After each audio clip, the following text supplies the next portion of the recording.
नमस्कार मित्रांनो, जीवन आहे तर सुखदुःख आले आहे। जीवनात जर दुःख आले तर त्यातून लवकर बाहेर पडण्यासाठी या व्हिडिओमध्ये हे सुंदर विचार मी घेऊन आले आहे। दुःखी असताना व्यक्तीने कोणत्या गोष्टी कराव्यात आणि काय करू नये। मनाविरुद्ध किंवा एखादी अनपेक्षित धक्कादायक घटना घडली की माणसाला दुःख होणे स्वाभाविक आहे, पण त्याच्या मुळात जाऊन कारण शोधल्यास त्या अवस्थेतून बाहेर यायला नक्कीच मदत होऊ शकते। दुःखी असताना बऱ्याच गोष्टी नकळत घडून जातात किंवा आपल्याकडून केल्या जातात, पण काही गोष्टी अशा आहेत ज्या दुःखात असताना कधीच करू नयेत।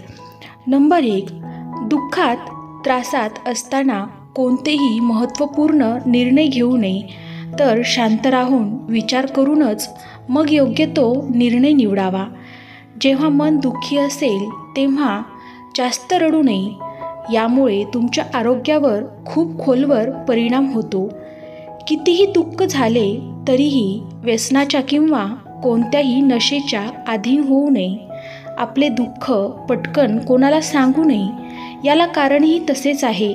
ज्या व्यक्तीजवळ आपण आपले दुःख व्यक्त करतोय ती आपल्याला समजून घेते की नाही हे त्या समोरच्या व्यक्तीवर अवलंबून असते।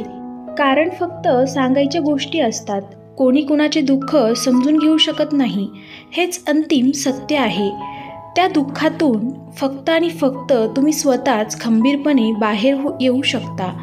दुःखात असताना सकारात्मकतेसाठी स्वच्छेने आपल्या आवडत्या देवाचा, जिथे आपली श्रद्धा मनापासून असेल त्या देवाचा जप करावा। नकारात्मक गोष्टीपासून दूर राहावे। ज्या गोष्टीमुळे आपल्या आरोग्यावर परिणाम होईल असे काही करू नये। जितका जास्त सकारात्मक विचार करता येईल तितका करावा। आता आपण दुःखात असताना काय करावे?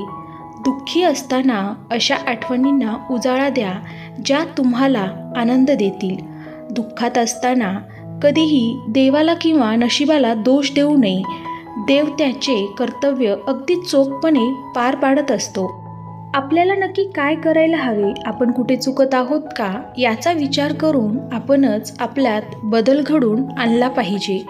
शक्य असल्यास आनंदी संगीत ऐकावे। संगीत ही अशी गोष्ट आहे ज्यामुळे आपण आपल्या भावना योग्य पद्धतीने व्यक्त करू शकतो। दुःखात असताना आपल्या मनात येणारे विचार इतरांना सांगण्यापेक्षा आपल्या डायरीत लिहून ठेवावे। शांत राहावे, चिडचिड करू नये। दररोज व्यायाम करण्याची सवय लावून घ्या, त्याने तुमचे मन फ्रेश राहील। मित्रांनो, तुम्हाला हा व्हिडिओ कसा वाटला मला कमेंट करून नक्की कळवा। व्हिडिओला लाईक करून चॅनलला सबस्क्राईब करा। धन्यवाद।